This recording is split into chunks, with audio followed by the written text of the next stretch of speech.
right, guys. I have been putting off this game review for a while because it's been pretty busy for me lately. But we're here. This is the review.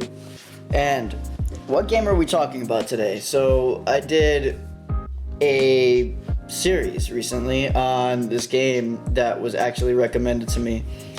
It wasn't actually recommended to me by Raichu. He was just like, hey, why don't you just play some of the free games that are on Steam? And I randomly chose this game in one of my Roosters Russian roulettes.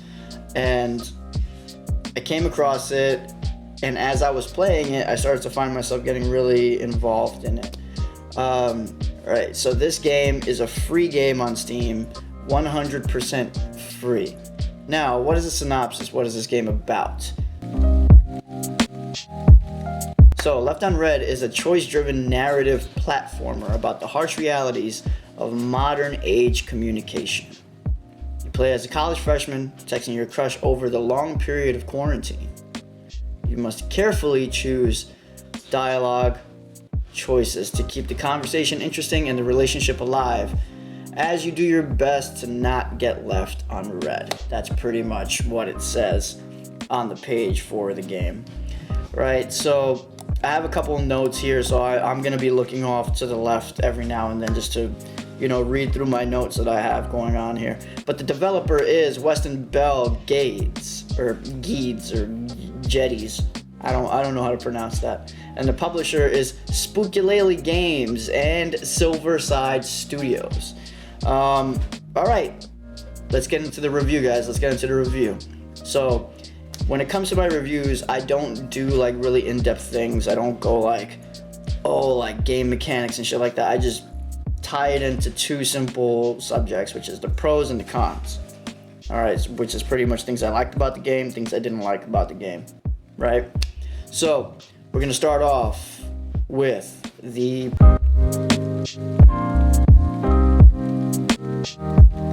game is very simple in terms of its mechanics. Right, you get dropped into what is a black sort of screen, and you see, it looks like a text message bubble, and it's very clear as to what it is or what your interaction is going to be based on what the text message bubble color is. Right, so as we all know, on iPhones, when you send a text message, it comes up as blue. When you receive a text message from someone, it comes up as green. And that's sort of how the game plays out, right? So it's very simple, and as you progress, you start to understand that there's like different permutations and different selections that you can make to sort of keep the conversation going, so that the game doesn't feel stale, or your conversation doesn't feel stale with this imaginary person that you're talking to. That's pretty much the whole game, and it's choice driven. So dependent on the conversation and the topic at hand, you have to make sure that you're keeping the conversation interesting so you don't get left on red, right? But even more, I guess, more in-depth into the game really gives you a feeling of isolation. And it's pretty fitting because this game is sort of, it takes place during quarantine, like where everybody's in quarantine right now, dealing with COVID-19. And, we have, more often than not, we have to communicate with our loved ones, via text message and call them and, do video chats and things like that. And it really, really gives you this sense of just loneliness and isolation because you're just trying your hardest to, connect with someone that's outside of your family. You're falling in love with this random person that you don't know. According to the game, you do know her through college, but you're falling in love with this person, and you're just trying to, make sure that everything is sort of normal when you go back to college, and you can kind of pick up where you left off in terms of the conversation, right? So what I really, really enjoyed about the game, I'm not gonna front, there wasn't really that many musical cues. It was I think very early on, it was like the first day that you speak to this person, there was only one section of the game that had music. And, well, two sections actually. It was in the beginning on the first mission, and then also towards the end once I beat it, right? And besides that, there wasn't really any other cues in the game. It was just, you know, mostly this ambient noise, the noise of the text message, and just black space. And it kind of gave you this deeper notion, this deeper idea of isolation. And in a certain way, it was almost kind of, I don't, what's the right word? It was almost kind of like like an examination of how we communicate with each other, you know? Like, we stay on our phones pretty much all the time, right? We're sucked into our phones all the time, and we're texting people, and if we're texting someone we really like, you know, we're gonna have our faces glued to the fucking phone all day, right? Even though it's not like that person directly, it's still that person speaking to you through a fucking object. So it just gave you like a further idea of isolation during the time of quarantine. Since the subject matter of the game is literally to keep the friendship and the growing relationship alive through text messages, it challenges you in ways you wouldn't actually think about. One example of this is when he says, "Oh, I really like movies," or I think the girl says, "Oh, I really like movies," and there's like a bunch of different options that you could choose from. You could choose from like rom-com, horror, sci-fi, all of that stuff. I just went along with what it was that I personally like, but you know, there's like different options, different things that you can do. But it's like not overwhelming, not overbearing. It's limited to what the game is just kind of trying to portray to you. And I thought that was really, really dope. Kind of gave it like a sort of an RPG element. It kind of reminded me of Mass Effect, like when you're talking to different NPCs in the game, how you could choose and select the different dialogue that you're gonna say as that character. It was interesting. It was interesting to say the least. And also, the game really lends itself to imagination, which is, I mean, obviously, it's normal during text messages, right? You could be as vague as you want, you could be as blunt as you want, you could be as straightforward as you want. And it really like lends yourself to like creating this other character on the other end that you're actually talking to. Really lends itself to like thinking about what that other person is thinking. These are all normal things that happen when you're sending a text message, right? Like, you don't really know because it's not there in front of your face and you can't really see the person's reaction. So it really like adds a different layer of interaction, I feel like. Also, at the same time, while it lends itself to this sort of array, this different imagination and thinking about what that person is thinking, right? It really shows the difficulty of trying to engage with someone over text message. You know, it's really hard to convey emotion through text messaging. Like, you don't know what that person's thinking. You don't know what their motivations are. You don't know how they feel. So the only thing that you can do is kind of, you know, be sort of this person that is just there for that character. And it's really hard to convey a sense of caring, a sense of like emotion through that game. And even like I said, even through life, it's hard to show that in the text message. At least I think so. And it's interesting because it's how most of us communicate today. You know, as I hardly ever speak on the phone, and it really got me thinking about like my own interactions. It's like, should I call my parents more often? Should I call my brother more often and actually speak with them over the phone so they can hear the tone of my voice, so they don't have to like guess what it is that I'm feeling, what it is that I'm thinking, what it is that I'm doing. They just know automatically based off of the tone of my voice, because you can't convey tone through a text message. So it got me thinking a lot about the ways in which we communicate nowadays. and I thought it was really interesting. It like, the game sort of flipped itself on me. I was just like, what the fuck? Like, after I played it, I was like, this is weird. This is weird, because it really had me asking a lot of different questions about my own self and my own ways in which I communicate. And I thought that was super interesting. I thought it was really well done in that effect. Now we're gonna go into,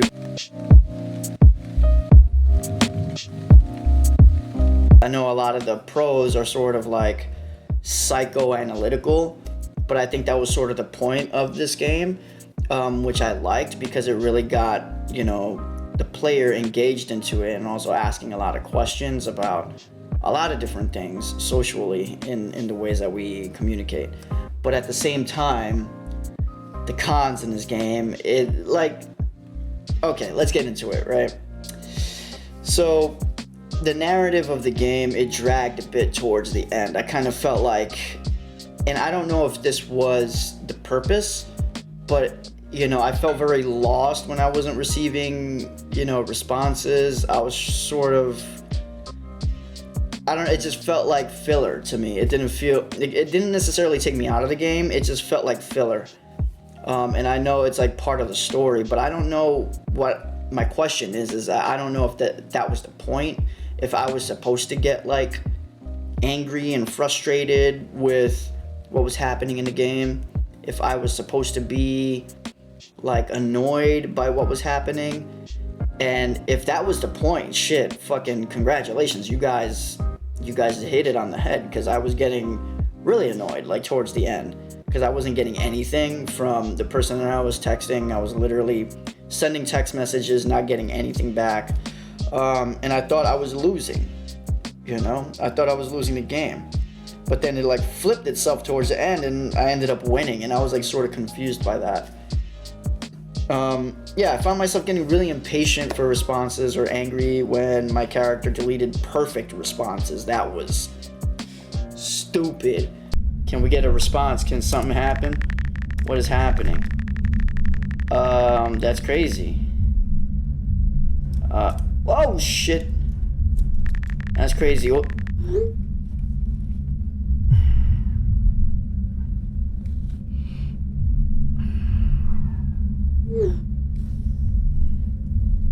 Oh.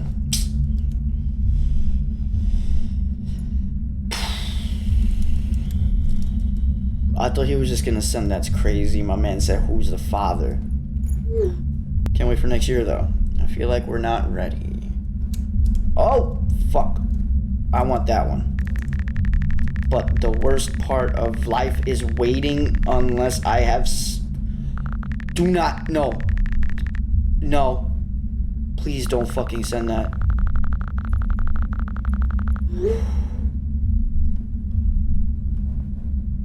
Oh my fucking god. Oh my... You just killed the... Why couldn't you just send can't wait for next year? Why did you have to fuck it up with that?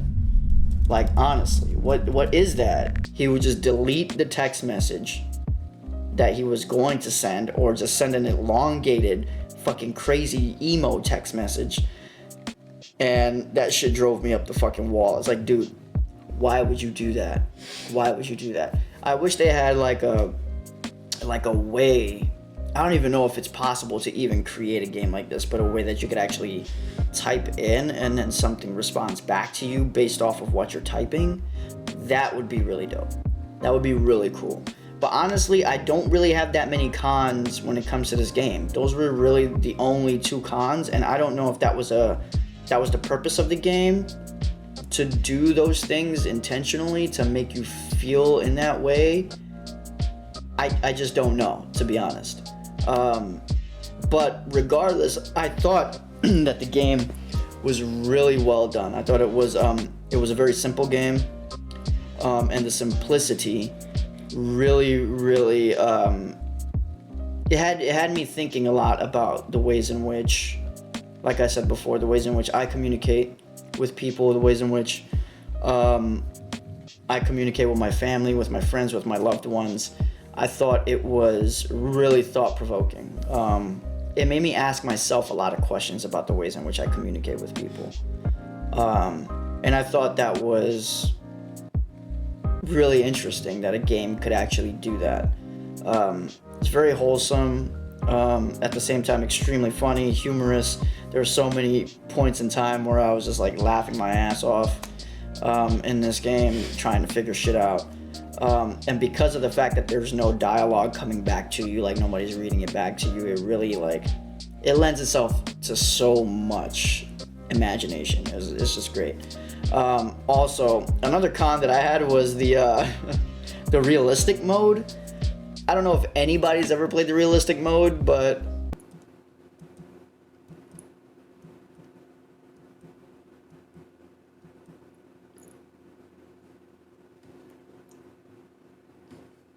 this can't be for real right now. They cannot be for real with this. They really programmed this shit to respond after like 5 minutes. Yo, I got time. I got shit to do. I got things to do. There's things that I gotta do. Okay? There's things I gotta do. There's things I gotta do, bitch. Yo, am I seriously supposed to wait? I don't know about realistic mode. I don't know how much I could take of this. This shit is... I just been waiting for a text message back.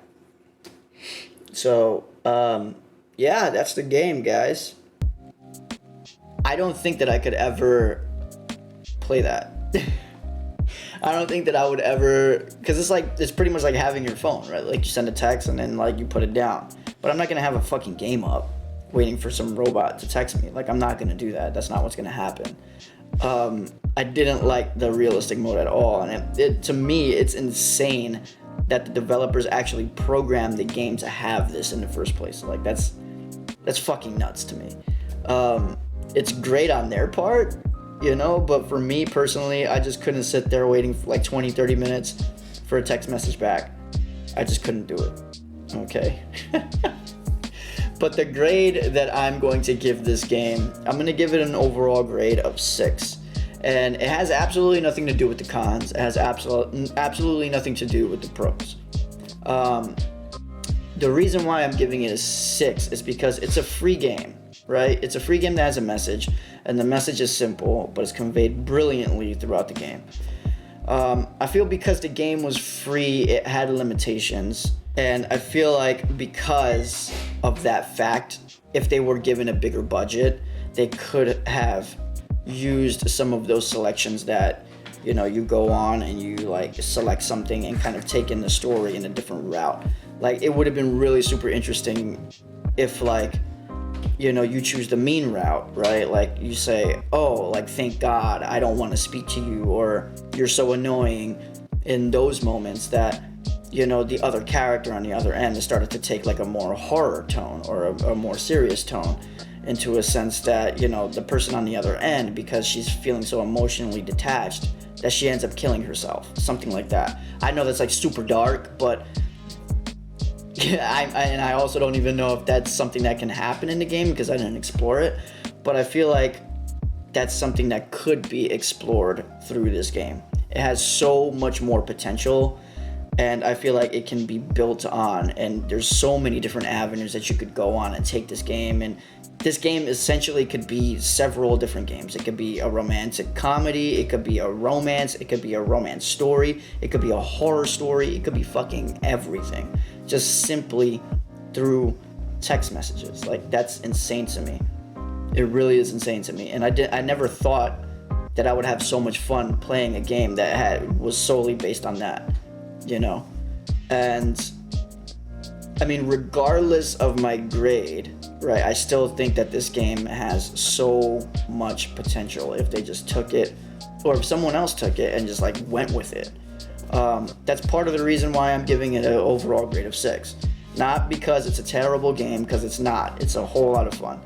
I just think that it was unfinished. I think that there was a lot of things that could have been implemented and built on. And as a free game, shit, you know, you guys accomplished what it is that you needed to accomplish with this game. You had me asking questions for at least like 2-3 days afterwards. I mean, Seriously, this is an achievement. I'm not even gonna front. But you know, with that being said, I highly recommend this game. I think this is a game that everybody should sort of explore and experience for themselves. 100% recommended by me. Please play it and have fun with it. Test all the fucking permutations that you can select. Do everything that you can. I didn't do that. I'm probably not gonna do it because I'm super busy, but do it. You know, it's a whole hell of a lot of fun to play. Thank you so much, guys, for tuning in. That was my review for Left on Red. I really hope you enjoy, and I will catch you guys in the next one. Peace, and much love. Thank you so much for tuning in. Thanks for watching, guys. If you liked what you see, be sure to like, share, and subscribe. Any engagement helps, and as always, my friends, peace, and much love. I'll catch you on the next one.